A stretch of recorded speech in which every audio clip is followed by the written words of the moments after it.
Nós vamos prosseguir com o nosso estudo reflexivo sistêmico das obras de Allan Kardec e do Evangelho de Jesus, e estaremos iniciando o nosso módulo 2, o significado das leis divinas em nossas vidas.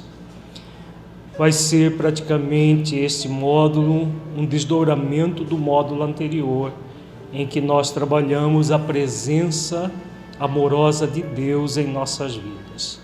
As leis divinas são as leis que Deus criou para a nossa própria felicidade.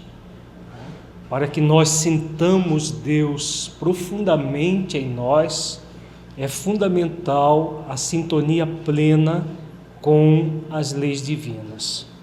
Nós vamos ver neste módulo, de uma forma bem prática, como fazer isso.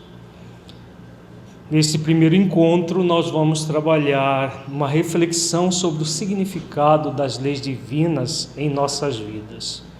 O objetivo é refletir sobre o significado das leis divinas em nossas vidas, de modo que possamos amá-las, respeitá-las e vivenciá-las integralmente nas nossas próprias vidas. Como de hábito, vamos começar com a nossa reflexão inicial, fechando os olhos, buscando meditar sobre o significado das leis divinas em nossas vidas. Entre em contato com você mesmo em essência.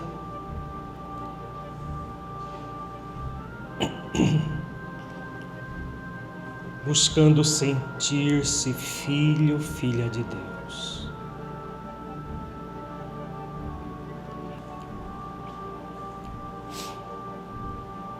Como você sente essa realidade?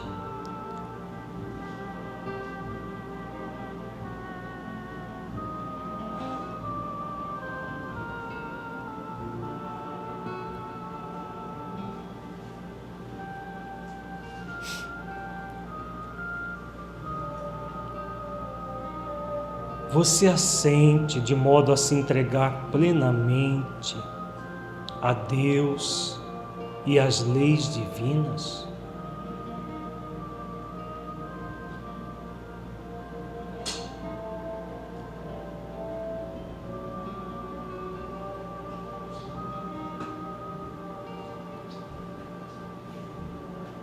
Deixe fluir os seus pensamentos e sentimentos, evitando qualquer mascaramento num processo de auto-engano.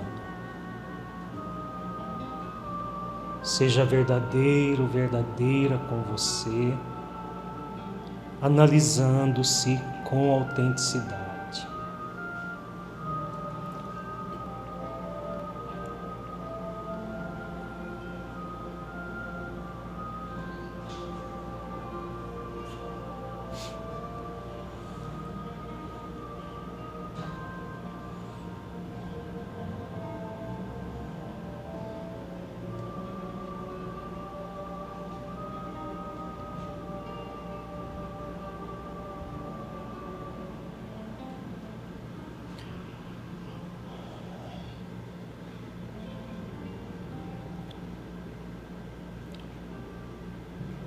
Lentamente vamos abrindo os olhos,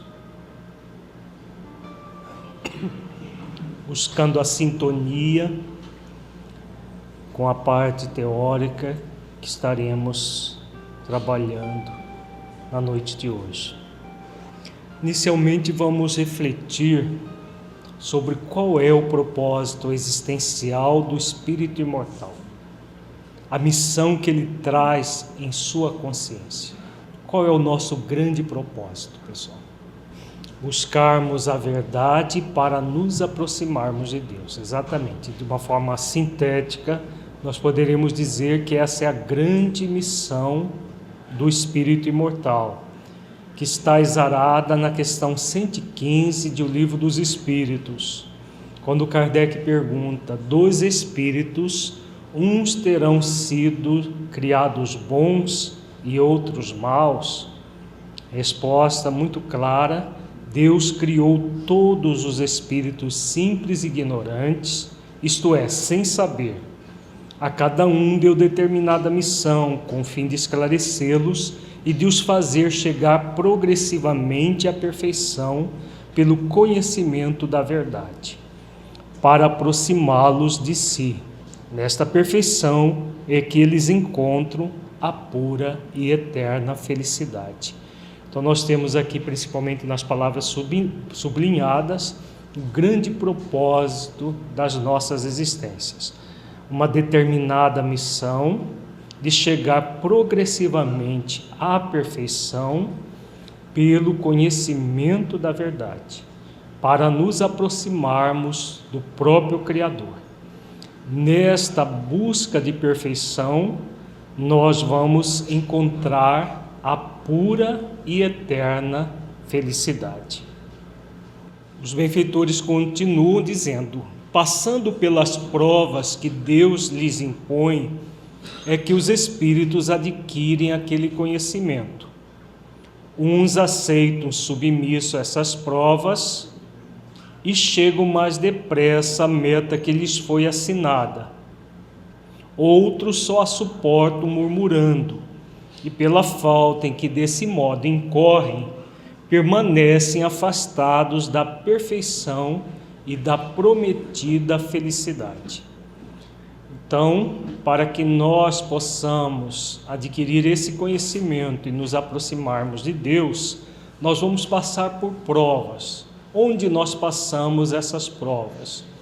Na própria existência corporal e nos períodos entre as várias existências corporais também, mas principalmente na existência corporal.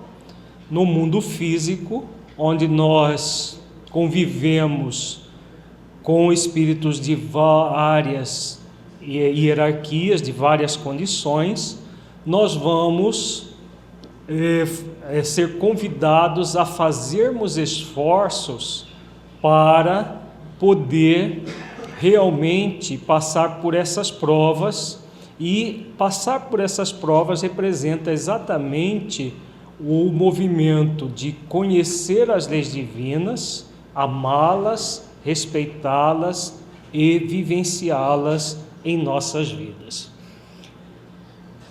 Em relação a essas provas, uns se submetem de bom grado, como eles dizem, uns aceitam submissos, a meta que foi assinada, outros só a suportam murmurando. Significa, rejeitam, se revoltam contra essas provas, toda essa meta de chegar à perfeição. Isso significa o que na prática? Exatamente o não cumprimento das leis divinas, o movimento de querer afrontar as leis divinas. E aí, esse murmúrio, esse movimento de afronta vai gerar grandes problemas para o espírito imortal em evolução. Problemas que representarão para ele principalmente o sofrimento. Então vejamos aqui sinteticamente a opção da submissão. O espírito imortal que faz esforços para desenvolver em si mesmo as virtudes da humildade, mansidão, obediência, resignação, se entrega submisso às leis de Deus.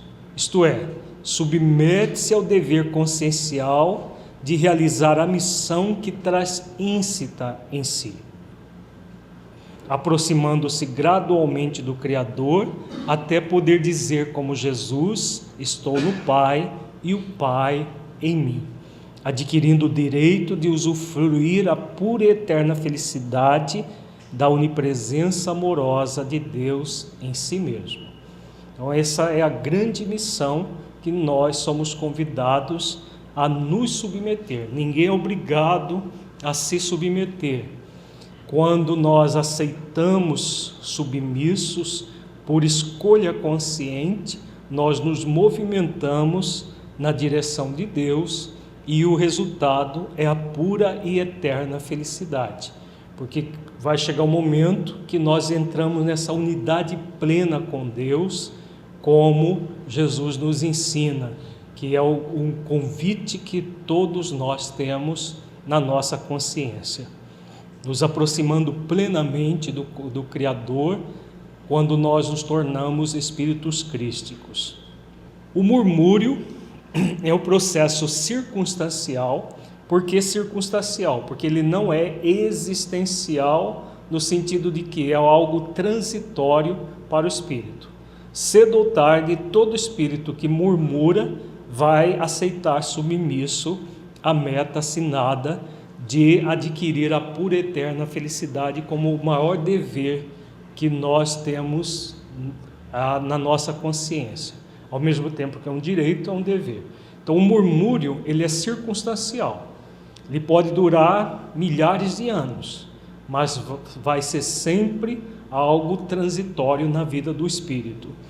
Então é o processo circunstancial de revolta insubmissa ao propósito existencial, que pode durar mais ou menos tempo e ter diferentes graus de manifestação, desde o vazio existencial, passando pelo abandono existencial, podendo chegar até o estágio do isolamento existencial, a ponto de tentar perseguir Deus em si mesmo e principalmente nos outros, numa tentativa vã de negar os mandamentos que Jesus nos ensinou, processo este gerador da crueldade. Então vai gerar uma série de dificuldades do espírito que nós estudamos na presença de Deus em nossas vidas, que nos afasta dos atributos divinos, enquanto que a submissão nos leva à aproximação dos atributos divinos. Isso tudo é recordação daquilo que nós já vimos no módulo anterior do nosso curso. E essa questão dele se submeter ou murmurar independe das questões da crença das pessoas. Muitas vezes a pessoa acredita que ela está submissa a Deus, né? Antigamente falava-se até do temor a Deus. Nós trabalhamos a ressignificação dessa crença do temor a Deus. Nós somos convidados a estarmos submissos a Deus, não no sentido de menos-valia, mas submissão ao Criador da vida, que nos criou para a felicidade, para a plenitude, submetendo-nos à missão. Muitas vezes nós, de uma forma subconsciente, nem percebemos que estamos sendo insubmissos e desrespeitando as leis divinas. A partir de hoje nós vamos estudar casos que nós vamos ver no dia a dia, na prática, como que isso acontece. Porque no dia a dia a gente pode falar: não, mas eu frequento o centro espírita, eu oro, eu tomo passes, eu faço isso, eu faço aquilo. Então eu estou plenamente em contato com Deus.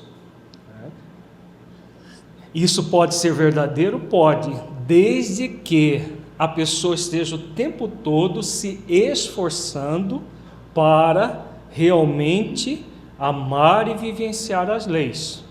E é no nosso dia a dia que nós amamos e vivenciamos essas leis, ou não. Nós vamos ver isso a partir deste encontro e nos próximos encontros deste módulo.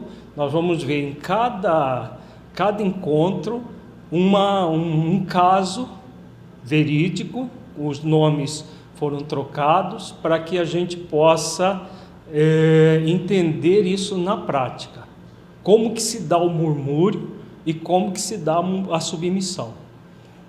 A pessoa que não entende as leis, se ela não acredita que aquilo é um propósito para ela, é preciso trabalhar essa crença, né? Ou essa descrença, né? Porque na verdade é uma ausência de crença, e na verdade é aquilo que nós já trabalhamos no nosso primeiro encontro, que é a convicção. A convicção é algo desenvolvido por nós. não é algo que vem pronto.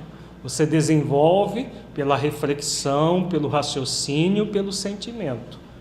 No nosso primeiro encontro, nós fizemos todo um trabalho de entendimento de como você chega a Deus de uma forma raciocinada, refletida e sentida. Isso gera convicção. Se a pessoa ainda tem dificuldades nisso, é preciso trabalhar essas questões que nós desenvolvemos no nosso primeiro módulo do estudo reflexivo. Essa negação de Deus e das leis divinas pode ser evidente ou mascarada. Então nós temos o murmúrio evidente ou o murmúrio mascarado. É evidente quando a revolta e a rebeldia do espírito se manifesta de uma forma bem clara e evidenciada. Por exemplo, uma pessoa que sente ódio, né, nutre esse ódio de uma forma muito intensa. É um murmúrio bem evidente. Ele é mascarada quando o espírito se rebela de uma forma em que pode parecer uma submissão, mas como há um foco no parecer e não no ser, o processo é falseado em si mesmo. Então o murmúrio mascarado parece positivo, mas não é. A pessoa parece que está no movimento equilibrado, essencial, mas é tudo aparência. Nós vamos ver isso bem na prática, como funciona também. Então nós temos uma tríade, eu, espírito imortal, temos as leis divinas e temos Deus. Essa tríade, ela acompanha o espírito imortal por toda a eternidade. No espírito imortal em aprendizado, ela tem uma característica. No espírito imortal crístico, que se torna mestre, ela vai ter uma outra conotação. Então, para o espírito imortal em evolução, que é o nosso caso, o que nos cabe? Em relação a Deus, nós podemos fazer alguma coisa para mudar Deus? Não. Em relação às leis divinas, nós podemos fazer alguma coisa para mudar as leis divinas? Também não. Então, eu, espírito imortal, num processo de evolução, só me cabe o quê? Me submeter, entrar num processo de uma submissão amorosa, me entregando a Deus e às leis divinas. O espírito crístico, ele também faz isso? Faz, só que de uma forma bem diferente do espírito em evolução. Qual é a diferença do espírito crístico para o espírito em evolução? O espírito em evolução que ainda não alcançou a condição de espírito puro, porque o espírito puro também está em evolução, mas já está no nível máximo que se pode alcançar. Daí para frente a evolução se dá em outros níveis diferentes do que nós estamos acostumados. Então o espírito crístico, como que ele se submete a Deus e às leis divinas? O espírito crístico está plenamente consciente dessas leis, então ele coopera. De que forma? Movimentando as leis divinas, colaborando plenamente com o Criador. Então essa é a diferença. Nós nos submetemos de uma forma para conhecer, amar e cumprir as leis, vivenciar as leis. Enquanto que o espírito crístico, como ele e o Pai já é uno em termos de pensamento, de sentimento, de ação, ele passa a ser um movimentador, um co-criador com Deus. Por isso que Jesus recebeu de Deus a incumbência não apenas de nos direcionar ao bem, mas para co-criar o próprio planeta. O espírito crístico, ele consegue movimentar tanto as leis físicas que regem o mundo material, quanto às leis morais que regem os espíritos que estão no processo evolutivo. Então ele coopera conduzindo tanto os espíritos nesse processo de evolução do aprendizado até a pureza espiritual, quanto as próprias leis físicas que comandam os planetas que estão sendo, que ele está cooperando com o Criador para que evoluam. Tá? Essa é a condição do espírito crístico. Então, essa tríade, nós vamos estudá-la durante todo o nosso trabalho de reflexão do significado das leis divinas em nossas vidas. Agora uma pergunta: qual o significado das leis divinas em nossas vidas? Qual é o significado? Se elas são importantes, que significado que elas têm? Quando nós realmente sintonizamos com as leis divinas, elas nos transformam. Essa entrega às leis nos transforma, é verdade. O que mais? A felicidade, exatamente isso. A questão 614 fala sobre isso. Que se deve entender por lei natural?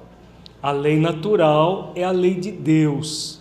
É a única verdadeira para a felicidade do homem. Indica-lhe o que deve fazer ou deixar de fazer. E ele só é infeliz quando dela se afasta. Então vejamos a resposta muito clara e muito objetiva. A lei divina natural, a lei natural é a lei que vai nos levar à felicidade, é a única, não existe outra alternativa. E indica o que nós devemos ou o que nós não devemos fazer. E a infelicidade só acontece quando nós nos afastamos dessas leis. Quando nós tentamos nos afastar, né? Porque não é possível. Por que não é possível nos afastarmos totalmente das leis? Elas regem o universo, né? Se nós nos afastamos de uma, o que acontece?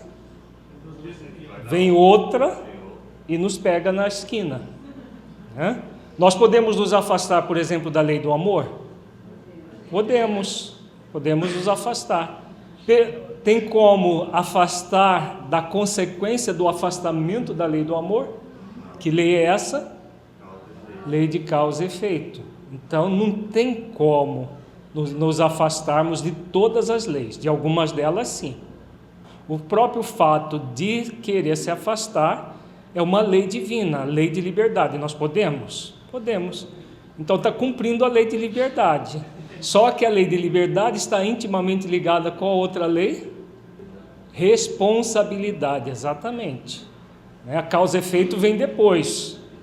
Você é livre para fazer tudo o que você quiser, mas você é responsável por tudo aquilo que você fizer. Na própria resposta está a lei de responsabilidade implícita. Indica-lhe o que deve fazer ou deixar de fazer. O que deve fazer e podemos fazer é a lei de liberdade. Deixar de fazer, parece que nós não estamos sendo mais livres, não é? Não parece? Deixar de fazer. Na consciência não está gravado aquilo que nós devemos deixar de fazer?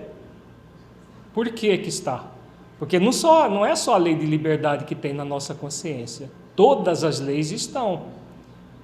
Eu posso fazer o que eu quiser, mas não devo fazer o que eu quiser, porque eu sou responsável por tudo aquilo que eu fizer. Exatamente por isso que é bom que a gente deixe de fazer determinadas coisas, mesmo que a gente queira fazer.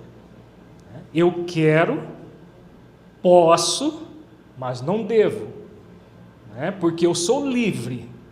Mas como eu sou responsável por tudo aquilo que eu faço, e tudo que eu faço gera uma consequência, aquilo que vai contra a lei do amor, é bom que eu me abstenha de fazer. Mas que eu posso. Então vejamos, quando os benfeitores falam da felicidade e da infelicidade, eles estão falando de lei de liberdade. Eu sou livre para fazer o que quiser. Eu vou ter como consequência a felicidade ou a infelicidade. A infelicidade é por minha única responsabilidade. É a lei de responsabilidade. Eu sou livre para fazer coisas que eu não gostaria que os outros me fizessem. Mas eu vou ser responsável por tudo aquilo que eu fizer e tudo isso vai para a conta da minha vida e eu vou sofrer as consequências disso.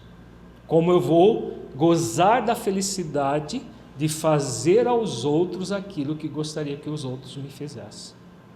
Vejamos a questão 616 do Livro dos Espíritos. Kardec pergunta: será possível que Deus, em certa época, haja prescrito aos homens o que noutra época lhes proibiu? A resposta à pergunta é muito clara, né? Deus não se engana. Os homens é que são obrigados a modificar suas leis, por imperfeitas. As de Deus, essas são perfeitas. A harmonia que reina no universo material, como no universo moral, se funda em leis estabelecidas por Deus desde toda a eternidade. Então, as leis divinas, elas são eternas como o próprio Criador, né? E elas existem para que haja a harmonia no universo. Então, a lei divina é de toda a eternidade, criada para a harmonia do universo. É questão 621, onde está escrita a lei de Deus? Resposta: na consciência. Como essas leis, elas regem o mundo material quanto o mundo moral, qualquer desconexão, em qualquer nível, vai gerar uma desarmonia, seja uma desarmonia no caso, no nosso universo interior. Porque é possível desarmonizar o universo exterior? Não, né? Agora, a desarmonia no nosso universo interior afeta de alguma maneira o universo exterior? Sim, né? Por isso que quando alguém se desarmoniza, todo o universo está de alguma forma na desarmonia com essa criatura. É claro que não é suficiente para desarmonizar, porque senão seria negar a onipotência do Criador, mas que interfere. E assim como todo o processo de harmonia do espírito imortal, todo esforço que nós fazemos na harmonia do espírito imortal, vai auxiliar todo o universo a se harmonizar. Por isso, o grande compromisso consciencial que nós temos, porque aquilo que nós trabalhamos na lei de amor, justiça e caridade. Quando eu me movimento no amor, eu sou feliz e eu irradio felicidade. Quando eu me movimento em desamor, eu também me encho de desamor e de infelicidade e vou irradiar desamor e infelicidade em torno de mim. Então eu passo a ser alguém contra a economia do universo ou a favor da economia do universo. Isso é muito grave. É aquela questão do bem no limite das nossas forças. O fato de não fazermos o bem já é o mal. Tem a ver com isso, com essa questão da harmonia do universo. Quando nós queremos entrar numa neutralidade, isso é um grande mal, porque nós não estamos em sintonia com a harmonia do universo, que é o bem no limite das forças para cada criatura. Então vejamos, aquela mesma tríade, já num outro ângulo. Eu, espírito imortal, o que eu sou convidado? A desenvolver as virtudes essenciais dentro de mim. É esse o grande compromisso do espírito nesse movimento de submissão às leis divinas. Em relação às leis divinas, nós somos convidados a cumpri-las. a cumprir essas leis, amando, respeitando e vivenciando as leis presentes na nossa consciência. Em relação a Deus, o que nós somos convidados? Manifestar os atributos divinos em nossas vidas. Não é o que nós vimos até o nosso encontro passado? Então, nós temos essa tríade para trabalhar: desenvolver as virtudes essenciais em nós mesmos, cumprir as leis divinas e manifestar os atributos de Deus em nós. Somos convidados a praticar as leis divinas pelo desenvolvimento das virtudes essenciais, agindo submissos à meta que trazemos em nossa consciência para nos aproximarmos de Deus pelo conhecimento da verdade, manifestando os seus atributos em nós. Então, essa é a síntese da tríade que somos convidados a desenvolver. Nós vamos exemplificar com uma questão muito comum das relações sociais, a da responsabilidade pessoal. Nós vamos trabalhar nos nossos encontros desse módulo, que nós vamos trabalhar as leis divinas de uma maneira geral, com várias leis. Então nós vamos, por exemplo, trabalhar hoje um exemplo da lei de sociedade sendo aplicada nas relações interpessoais no ambiente de trabalho.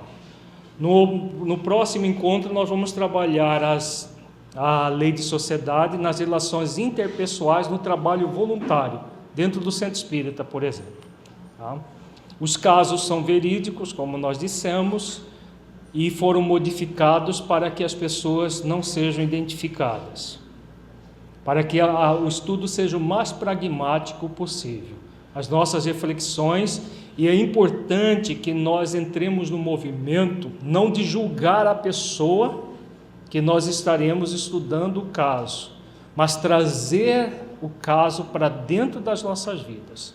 Se fosse comigo, eu agiria de uma forma diferente ou eu agiria da mesma forma ou às vezes até pior, né? Para que nós possamos aprender com o erro do outro e aprender com a experiência do outro. Nós vamos estudar o caso do professor José. Vamos analisar esse caso à luz da tríade: espírito imortal, leis divinas e Deus. José é professor universitário e divide uma cadeira com um colega que age de forma negligente e não realiza as tarefas que são de sua alçada, prejudicando com isso os alunos. José fica condoído da situação dos seus alunos, que muitas vezes lhe relatam as dificuldades vividas com outro professor. Sente muita raiva do seu colega, indignado com a sua negligência, mas não lhe fala nada para não se indispor com este. A sua revolta com a postura do colega é tanta que chega a ponto de ter problemas físicos e emocionais devido a esse relacionamento tumultuado que mantém com o colega de disciplina. Sente-se frustrado por não poder fazer nada. Devido à sua preocupação com o futuro dos alunos, pensa muitas vezes em chamar o colega e dizer para ele que é muito irresponsável e que as suas ações não são dignas, mas permanecem na inação. Os alunos, por sua vez, apesar de perceber a postura equivocada do professor, também não fazem nada, apenas relatam ao professor José o que acontece e pedem para que ele tome providências junto ao colega. Então esse é o caso do professor José e dos seus alunos. Um caso muito comum de uma pessoa que tem um colega de trabalho e esse colega de trabalho age com negligência e ele se enche de revolta pelo fato do colega agir dessa maneira. Então nós vamos fazer uma reflexão sobre os problemas vividos pelo professor José à luz da tríade de desenvolver as virtudes essenciais, cumprir as leis divinas e manifestar os atributos divinos. Eu, espírito imortal, leis divinas e Deus.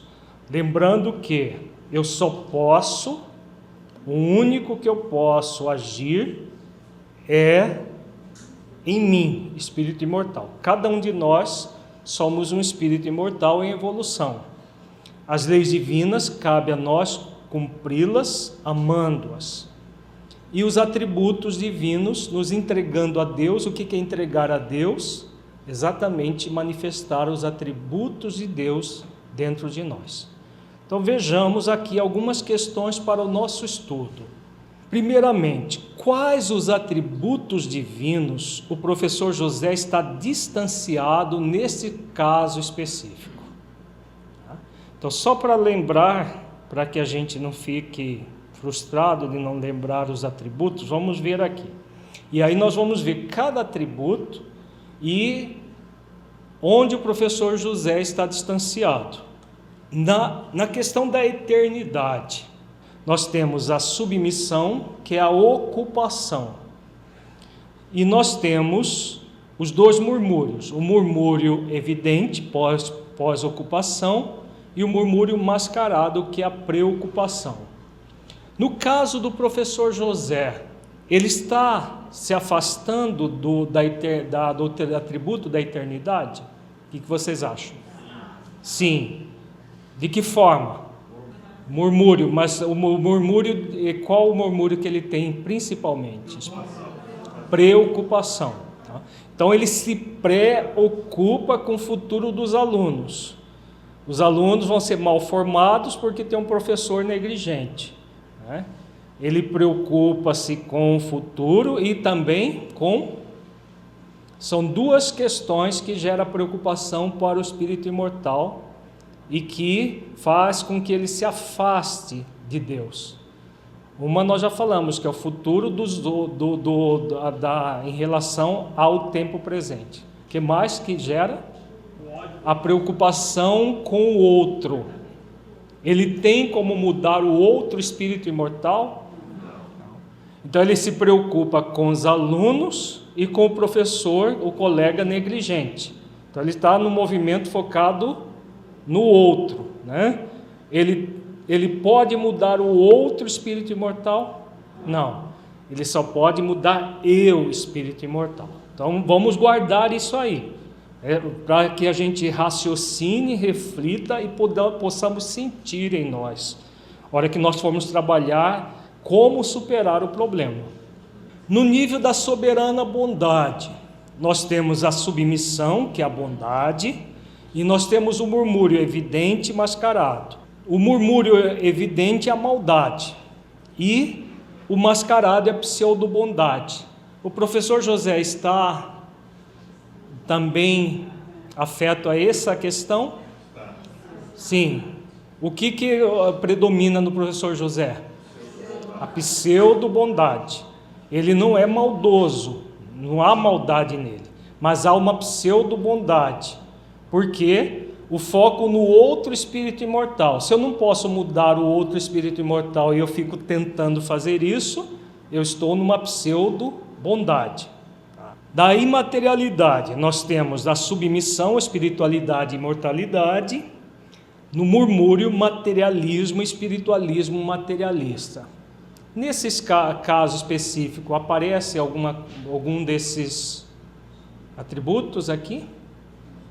Nesse caso específico não aparece, porque o setting que acontece é na atividade profissional. Então, pode ser que até o professor José tenha um processo de espiritualismo materialista, porque é uma tendência dele do movimento mascarado, mas não aparece no caso específico.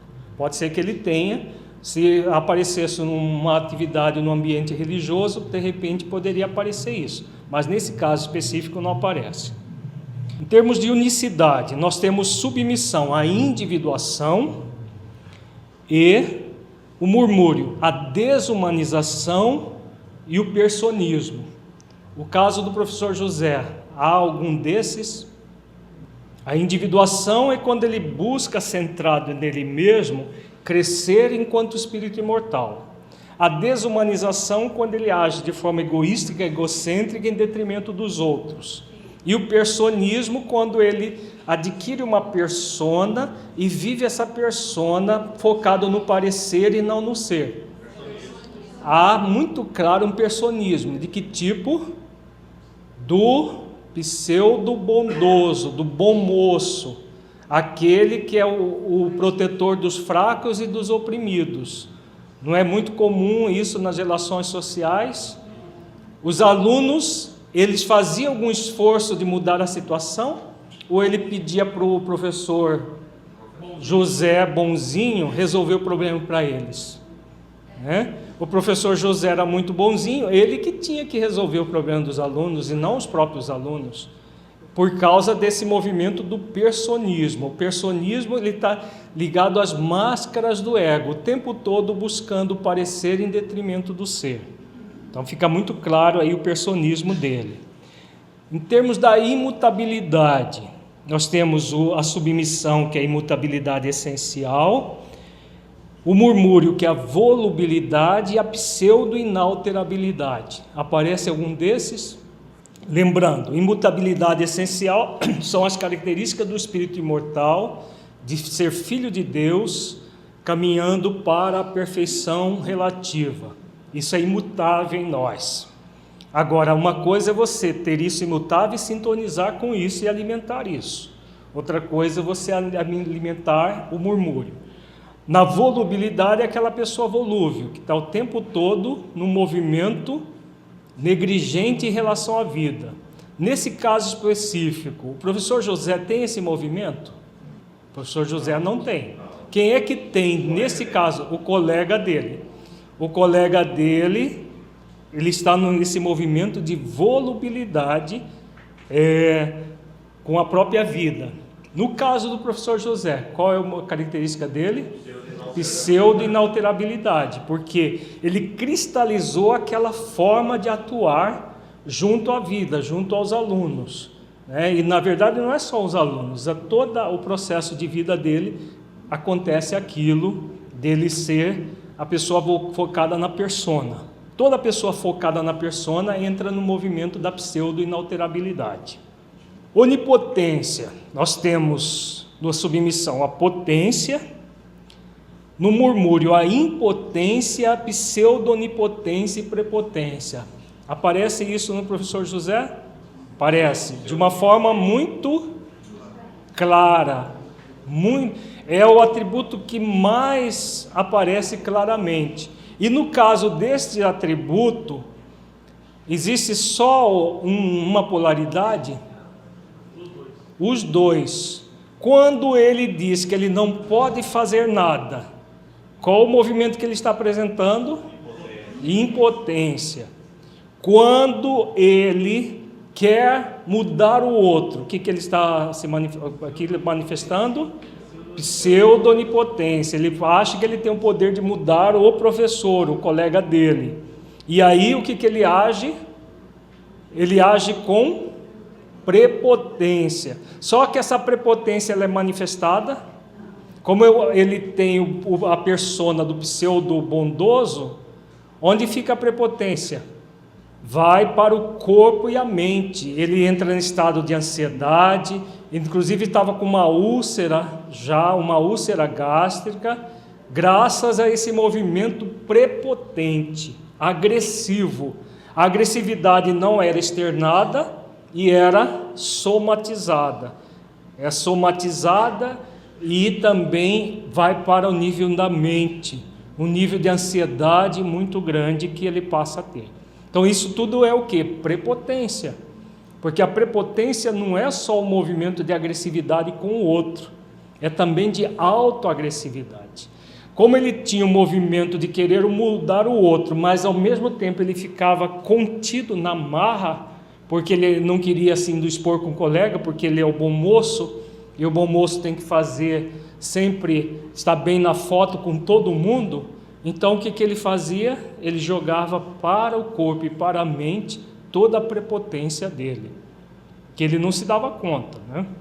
Na onipresença nós temos a submissão, que é a presença, o murmúrio, que é o aniquilamento e isolamento. Acontece isso, aparece nesse caso específico, De uma certa forma, essa pseudo-inalterabilidade, esse personismo gera um isolamento energético, em que ele fica curtindo a própria energia desequilibrada que está criando. Tá? Então ele se isola energeticamente do mundo, ao mesmo tempo que irradia essa energia para o mundo. Ele se estagna naquela postura pseudo-onipotente e prepotente. Na onisciência, nós temos a submissão, que é a ciência, o murmúrio, a inconsciência e a pseudociência. Especificamente, nesse caso, não aparece muito, mas de uma certa forma existe uma pseudociência, no sentido dele achar que ele é mais do que o colega e pode mudar o colega, né? Soberana justiça, nós temos a justiça, a injustiça e a pseudo-justiça. Aparece isso aqui no professor José? Aparece. De que forma? O que ele faz é justo com ele? Não, é profundamente injusto com ele. Por causa de uma tentativa de praticar a pseudo-justiça, ele pratica uma profunda injustiça com ele mesmo. Está fazendo sentido, gente?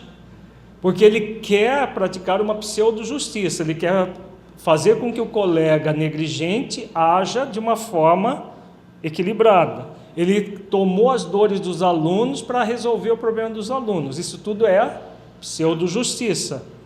Quando ele faz isso e age com prepotência com ele mesmo, o que ele está produzindo? Injustiça com ele mesmo. Na verdade, o caso é um resumo para que a gente estude algumas nuances. Em cada encontro nós vamos estudar nuances diferentes, porque isso aqui, tudo que nós estamos fazendo é um processo didático. Todo processo didático, ele reduz um pouco o processo, porque senão a gente não tem como estudar tudo em 1 hora e pouco, né? Então nós estamos focando determinados aspectos. Vejamos quais as leis divinas que ele está se recusando a cumprir. Qual é a lei mais pontual que o professor José se recusa a cumprir? A lei de liberdade. Essa é a principal lei nesse caso específico. Não é que ela seja uma lei principal, mas é a lei que mais ele tenta derrogar. Não é? Por quê? Por que é a lei de liberdade? O que ele está querendo afrontar? O livre-arbítrio do outro, do colega negligente e dos alunos. Ele quer resolver o problema de negligência do seu colega. Ele quer resolver o problema que os alunos têm com o colega dele, que não tem nada a ver com ele, diretamente. Tem a ver indiretamente. A partir do lei do livre-arbítrio, outras leis ele afronta, aí entra a lei que o Romildo falou, lei de amor, justiça e caridade. Por quê? Quando ele faz isso, ele é amoroso com ele mesmo? Ele é justo com ele? Ele é caridoso com ele e com os outros? Não. Então ele não cumpre a lei de amor, justiça e caridade. E aí, nesse descumprimento da lei de liberdade, da lei de amor, justiça e caridade, o que vai acontecendo? Uma série de desdobramentos que vão culminar com grandes problemas para ele. Daqui a pouco nós vamos voltar na solução. O que fazer para solucionar esse caso? O principal, no caso desse caso específico, é a lei de liberdade, lei de amor, justiça e caridade. Nós vamos encontrar tentativa de derrogação de várias leis, porque todas elas são solidárias, né? Nós estamos fazendo, no caso do estudo de caso, especificamente qual a lei mais pontual que ele está tentando afrontar. No caso aqui, a lei de liberdade. Ele não está refletindo que todos nós somos livres e somos responsáveis pela nossa liberdade. Agora, cada um trabalha consigo mesmo enquanto espírito imortal. Nós não temos como trabalhar nem a liberdade, nem a responsabilidade dos outros, somente a nossa. A lei de amor, justiça e caridade é uma lei maior do universo. Qualquer tentativa de afrontar qualquer uma das outras leis que estão subordinadas a ela vai afrontar essa lei, né? Porque ela é a lei maior. Agora estudemos o caso do professor José com base na virtude do dever consciencial refletido por Lázaro no Evangelho segundo o Espiritismo, capítulo 17, item 7, e em algumas questões de O Livro dos Espíritos. Nós vamos ver um pouco de teoria, depois nós voltamos ao caso, buscando possíveis soluções para o professor José, trazendo sempre para as nossas vidas, né? Porque nós estamos estudando com a experiência do outro. O Espírito Lázaro diz: o dever é a obrigação moral da criatura para consigo mesma, primeiro, e em seguida para com os outros. O dever é a lei da vida. Com ele deparamos nas mais ínfimas particularidades, como nos atos mais elevados. Então vejamos, o Espírito Lázaro diz muito claro, é a obrigação moral da criatura, primeiro consigo mesma, e depois com os outros. Por que que o Espírito Lázaro diz isso? Quando eu mudo a forma como eu me relaciono com o mundo. Então, quem ele pode mudar? Só ele mesmo. Então, por isso que nós temos o dever primeiro conosco. Nós não temos o dever de mudar os outros. Quando o dever com os outros é o quê? De mudar os outros? Ou de exemplificar com o nosso exemplo, com a nossa mudança, para que o outro, vendo a nossa, no caso do professor José, como que ele poderia auxiliar o seu colega negligente? Com exemplos de dedicação. Quanto mais dedicado ele for, como professor, ele não estará passando de uma forma indireta como o outro deve agir. Ele passa a ser um parâmetro. Agora, se o outro vai se mirar no exemplo dele ou não, é da alçada dele. Por isso o dever primeiro consigo e depois com o outro. Porque o nosso compromisso consciencial não é de mudar o mundo, é de mudar a nós mesmos no mundo. A nossa mudança auxilia o mundo, mas em segundo lugar. Por isso, o parâmetro que o Espírito Lázaro coloca com muita propriedade. Você não evolui pelo outro, você evolui por você mesmo. Se você evolui por você mesmo, você está auxiliando o outro a evoluir, pela lei de caridade. A lei de caridade nos convida a fazer aos outros aquilo que gostaríamos que fosse feito a nós, né? Nós gostaríamos que os outros fossem solidários conosco, nos exemplificassem coisas boas, nós gostaríamos, né? Agora, gostaríamos que os outros nos fuzilassem com o olhar?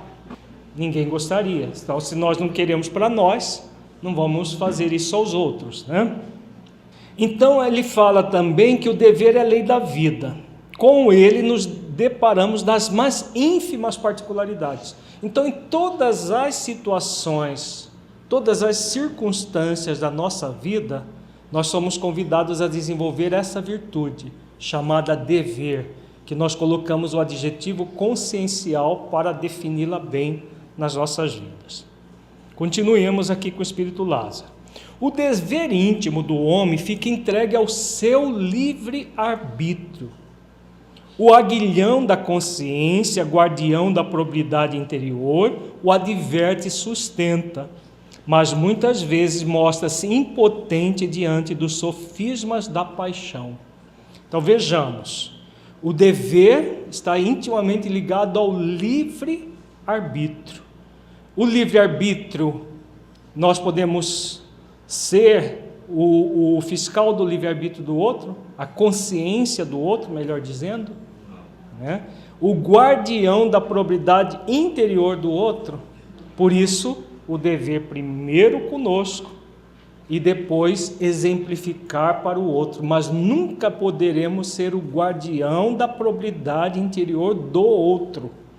Vejamos que são conceitos muito graves, muito sérios, que nos chamam a atenção para o eu, espírito imortal.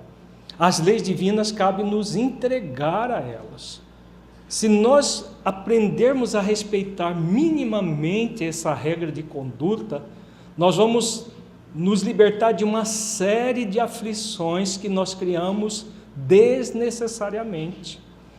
Porque se nós formos ver, grande parte dos problemas que nós criamos no dia a dia, nós queremos ser o guardião da probidade interior do outro.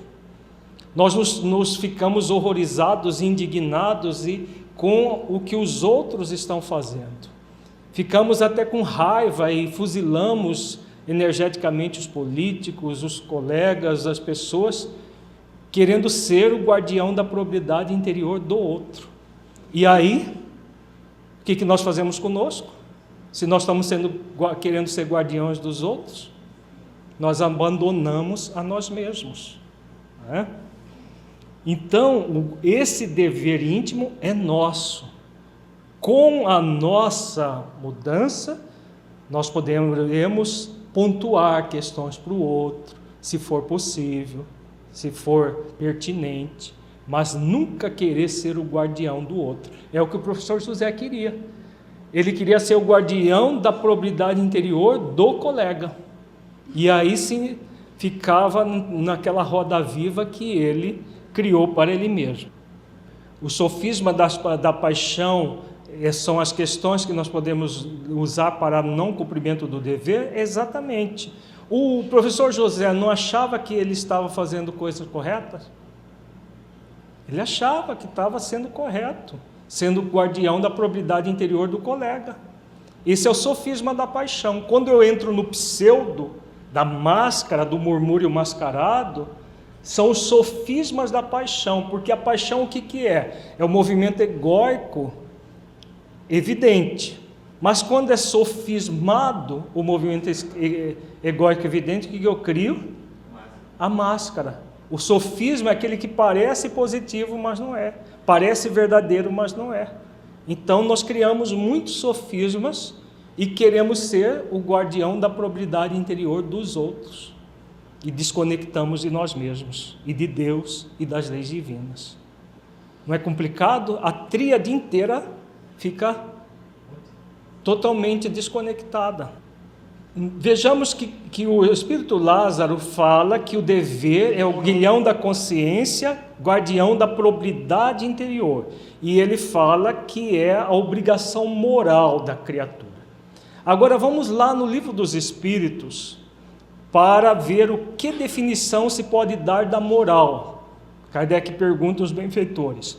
Vejamos, a moral é a regra de bem proceder, isto é, de distinguir o bem do mal. Funda-se na observância da lei de Deus. O homem procede bem quando tudo faz pelo bem de todos, porque então cumpre a lei de Deus. Então vejamos. Olha, é muito interessante. Nós estamos unindo o Evangelho com o Livro dos Espíritos. Ele fala que o dever é a obrigação moral da criatura, primeiro com ela e depois para com o próximo.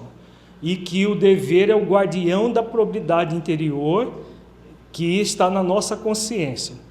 E a moral é a regra de bem proceder, distinguir o bem do mal. Quando eu estou no movimento da pseudo-bondade, eu distingo o bem do mal? Ou eu sofismo o bem, o mal como sendo bem? Eu sofismo e produzo o mal como sendo bem. E aí ele diz, funda-se na observância da lei de Deus, observar, praticar essa lei. Se nós minimamente não queremos respeitar nem a lei do livre-arbítrio, nós não vamos complicar tudo na nossa vida? Basta minimamente nós não queremos cumprir, observar, cumprindo essa lei do livre-arbítrio, como é o caso do professor José, ele cria muitos problemas. Fora as demais leis que são decorrência do não cumprimento da lei do livre-arbítrio.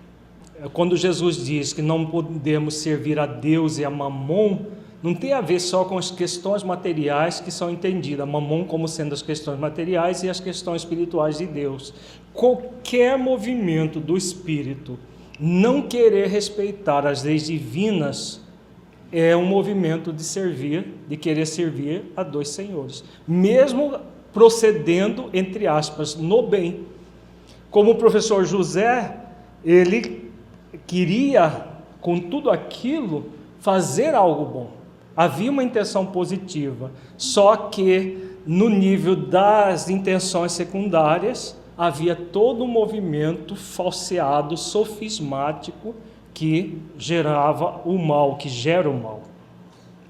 E outra coisa que é importante aqui, quando ele diz que procede bem quando tudo faz pelo bem de todos. Esse bem de todos significa o quê? Começa nele e a partir dele vai para todos. Se ele fica com úlcera porque um professor, colega dele, age negligentemente, que bem é esse que ele está tentando produzir? Se ele está ficando muito mal com o problema que o outro está realizando, né? É a tríade amor, justiça e caridade, exatamente. Tudo deve ser amoroso conosco para ser amoroso com o próximo. Tudo deve ser justo conosco para ser justo com o próximo. Tudo deve ser caridoso conosco para ser caridoso com o próximo. Então, todos os envolvidos devem estar bem, porque senão, não será o bem. Não será essa regra de bem proceder. Se ele estivesse cumprindo a regra de bem proceder, ele não entraria em conflito em momento algum. Ele não ficaria no movimento de acomodação e de revolta, como ele fica alternando, acomodação e revolta. Mas daqui a pouco nós voltamos a falar sobre como que ele deveria agir. Na questão 630, Kardec pergunta: como se pode distinguir o bem do mal? O bem é tudo que é conforme a lei de Deus, o mal tudo que lhe é contrário. Assim, fazer o bem é proceder de acordo com a lei de Deus, fazer o mal é infringi-la. Então, volta novamente às leis divinas. Então, quando ele tenta infringir qualquer lei, quando nós tentamos infringir qualquer lei, nós estamos produzindo mal, seja para nós, seja para o nosso próximo. No caso, ele tentando infringir a lei do livre-arbítrio do colega, ele estava produzindo mal para ele e para o colega também, para todos os envolvidos, para os alunos também. Questão 632. Estando sujeito ao erro, não pode o homem enganar-se na apreciação do bem e do mal e crer que pratica o bem quando em realidade pratica o mal? Podemos nos enganar? Podemos. Agora, qual é o parâmetro? Vejamos. Jesus disse: vede o que queris que vos fizesse ou não vos fizessem. Tudo se resume nisso: não vos enganareis. As coisas são muito simples, né? Será que o professor José gostaria que as pessoas fossem negligentes com ele? Não gostaria.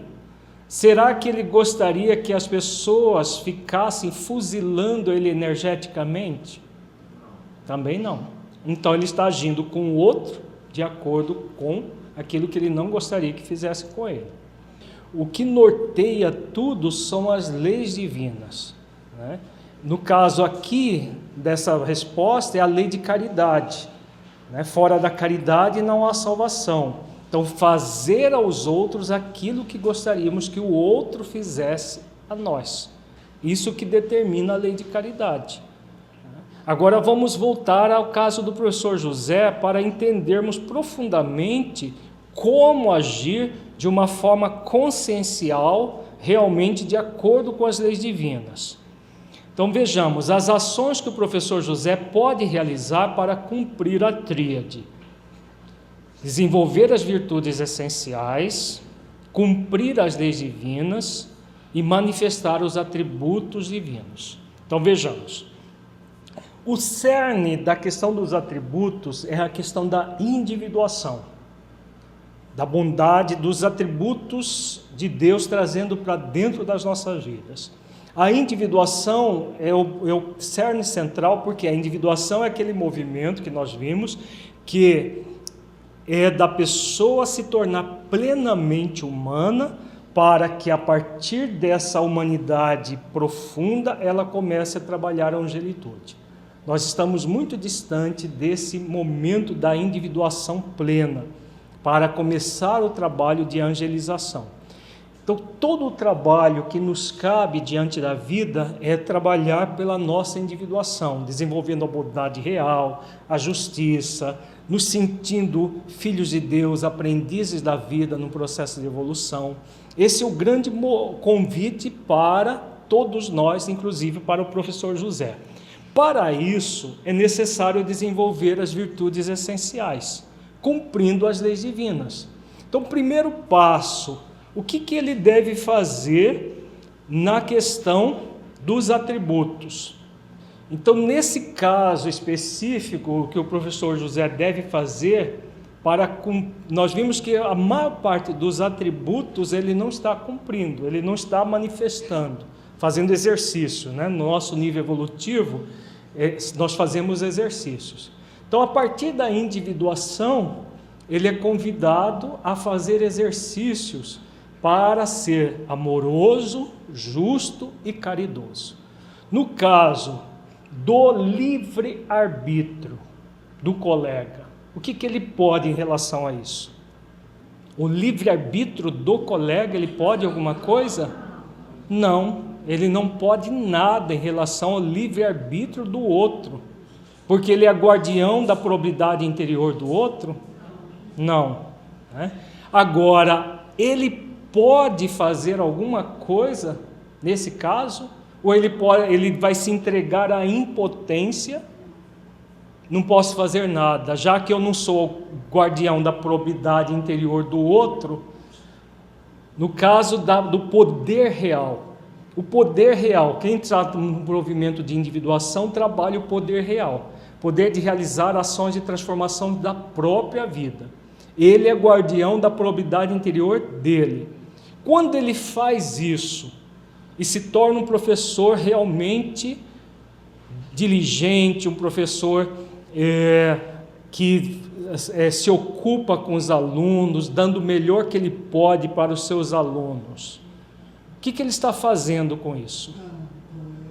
Dando exemplo.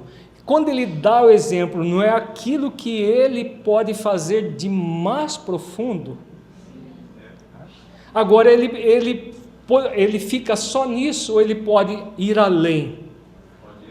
Pode ir além. De que forma? Chamando o colega e conversando com o colega, de igual para igual, sem lições de moral, mas colocando pontos para o colega refletir. Ele pode fazer isso? Pode, né?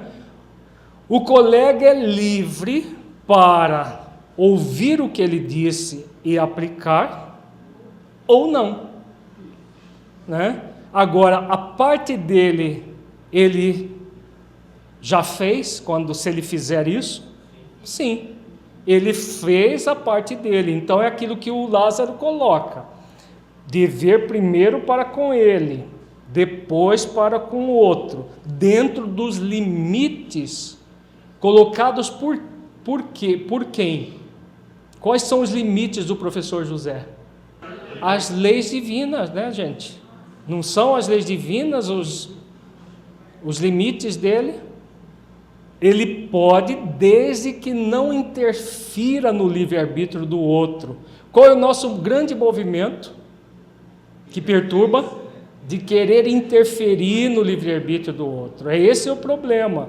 Eu posso dar o melhor de mim para o outro. Quando eu quero interferir no livre-arbítrio do outro, eu começo a desandar tudo. Esse é o grande problema. Não apenas nas relações interpessoais no trabalho, mas todas. Nós vamos ver no próximo encontro as relações no movimento espírita, o movimento do trabalho voluntário. Nós vamos trabalhar isso. Um outro caso. A consciência não é o divino dentro de nós? Se o outro está bloqueando a consciência, somos nós que vamos lá, deixa eu dar uma limpada aí na sua consciência e vou colocar isso aqui. Somos nós? Nem Deus faz isso. Por que Deus não faz isso? Porque é Deus e porque respeita as leis que Ele criou. Imagina Deus não respeitando a lei do livre-arbítrio. Não, agora essa lei, para esse aqui não funciona, então vou tirar essa lei e vou obrigar ele a agir dessa ou daquela maneira. Né? Não existe isso. Então a lei é de livre-arbítrio. É claro que o livre-arbítrio está associado às outras leis. Né? A lei de responsabilidade imediatamente gerando efeitos das causas produzidas. Tudo isso vai acontecer. O livre-arbítrio não é absoluto, porque se fosse absoluto seria Deus. Só Deus tem o livre-arbítrio absoluto, não é? Só Ele. Todos os espíritos têm um livre-arbítrio relativo. É claro que o espírito crístico se aproxima muito desse livre-arbítrio, porque ele só vai fazer coisas ligadas ao bem. O espírito em evolução, como ainda é ignorante, ele age no mal. Então o livre-arbítrio é relativo, porque uma lei não pode passar por cima de outra. A liberdade minha, por exemplo, não pode impedir, por exemplo, o progresso da Terra. Os espíritos empedernidos no mal não estão sendo exilados do planeta? Eles querem ser exilados? Não. Se fosse pelo livre-arbítrio deles, ficariam aqui para sempre. Mas eles não podem impedir a lei do progresso de um planeta inteiro. Aí o que vai acontecer? O livre-arbítrio, ele fica momentaneamente cerceado naquele nível que o espírito está de ignorância. Porque ele não pode, a lei de liberdade não pode impedir a lei do progresso, que por sua vez não pode impedir a lei de amor, justiça e caridade, e assim é, porque as leis são todas solidárias. Então é importante refletir isso. Por causa disso que nós devemos respeitar o livre-arbítrio do outro. Porque o outro vai ser sempre responsável pelas ações dele? Sim. E como responsável, as ações dele, ele vai sofrer as consequências cedo ou tarde? Vai. Então, se ele vai sofrer as consequências cedo ou tarde, quem somos nós para interferir nesse processo? Ficou claro, gente?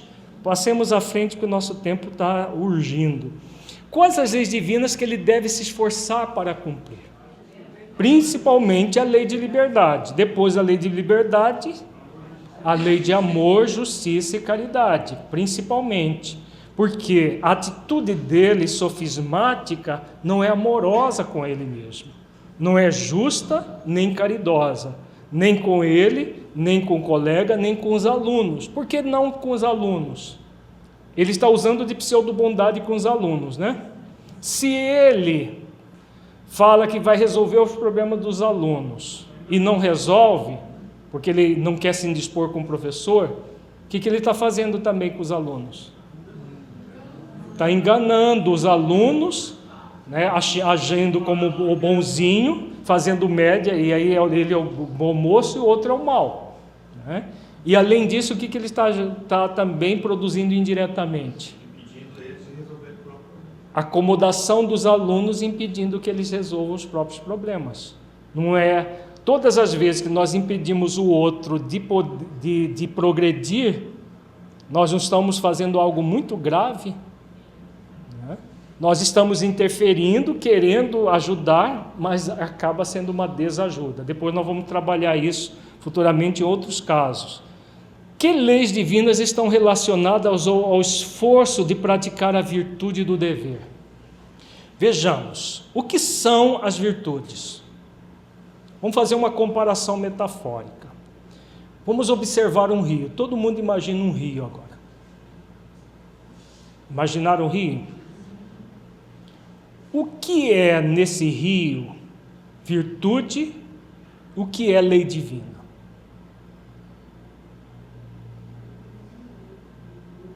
Quando nós falamos em lei de amor, existe a lei do amor, existe a virtude amor, não existe?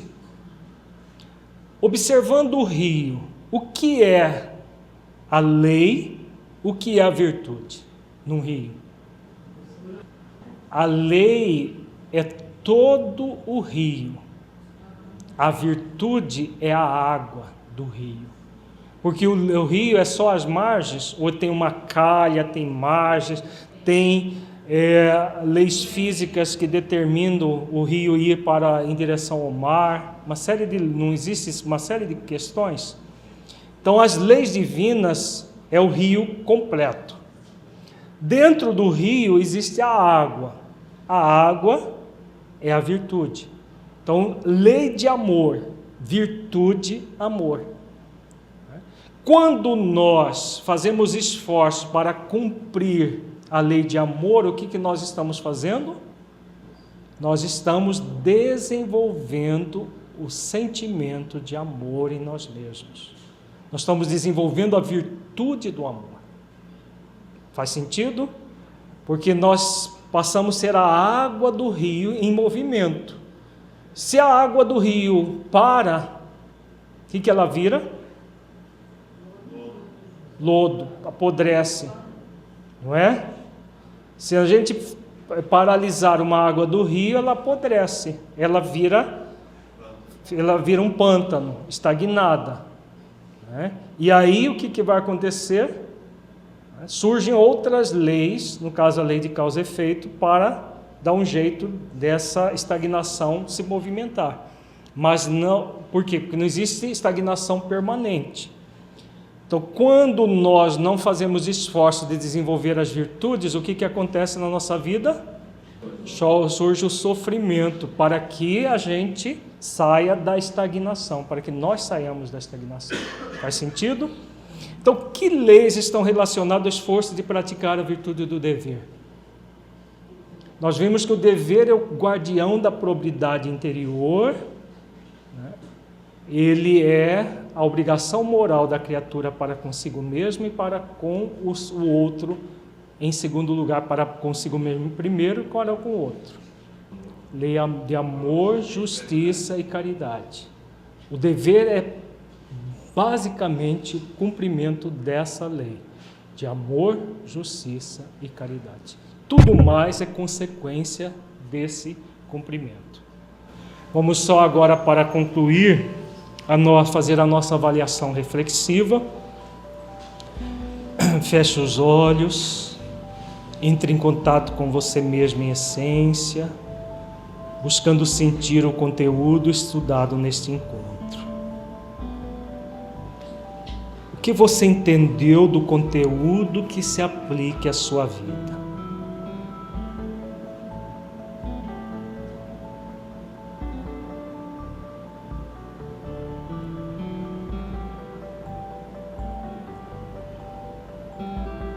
O conteúdo estudado mudou de alguma forma as suas possibilidades de sentir e vivenciar as leis divinas em sua vida? Caso positivo, que mudança foi essa?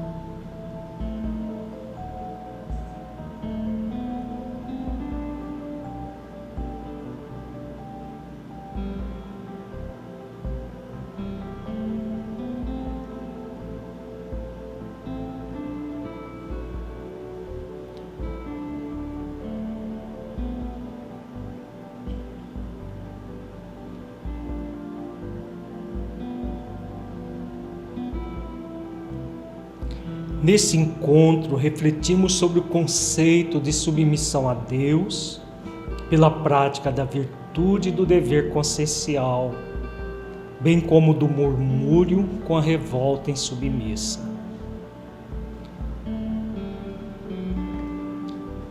Entre em contato com você mesma em essência, buscando sentir em si o dever consciencial de cumprir o propósito existencial de aproximar-se de Deus.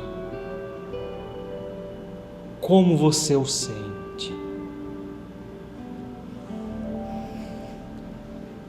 A partir do entendimento mais profundo do sentido das leis divinas em sua vida e do desenvolvimento das virtudes essenciais como uma praxis dessas leis, houve uma ampliação da vontade de desenvolver essas virtudes? Como é isso para você?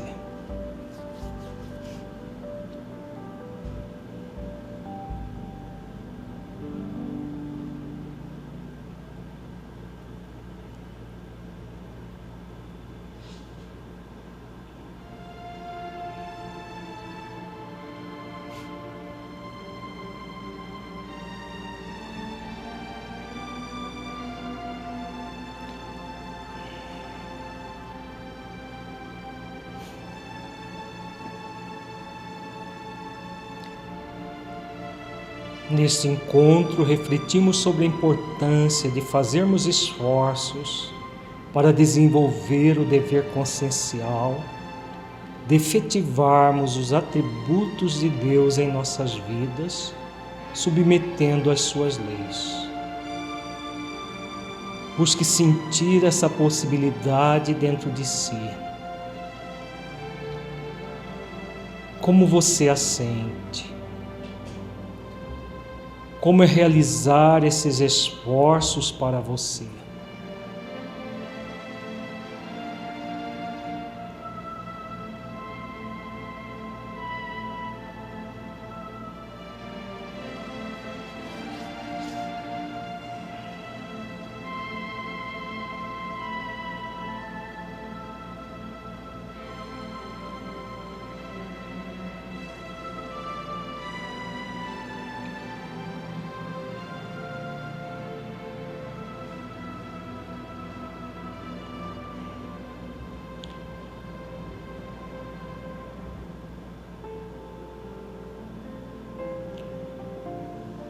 Você compreendeu a necessidade de fazer esforços para desenvolver os atributos divinos em sua intimidade, construindo o reino de Deus dentro de si mesmo?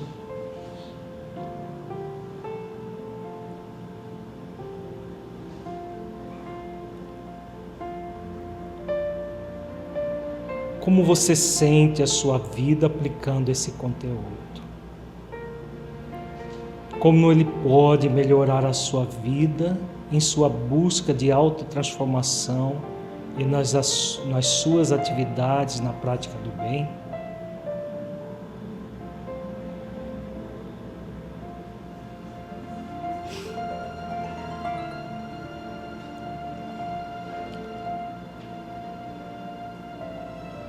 Sinta-se agora um espírito imortal, que traz em si mesmo a determinação divina de evoluir até a perfeição relativa, pelo conhecimento pleno e cumprimento das leis divinas, pela prática das virtudes e pela busca da unidade com Deus. Mergulhe profundamente nessa verdade espiritual. Sinta, veja-se desenvolvendo todas as virtudes essenciais da vida ao longo do tempo, desenvolvendo o poder real em si mesmo, sentindo a presença amorosa de Deus em sua vida.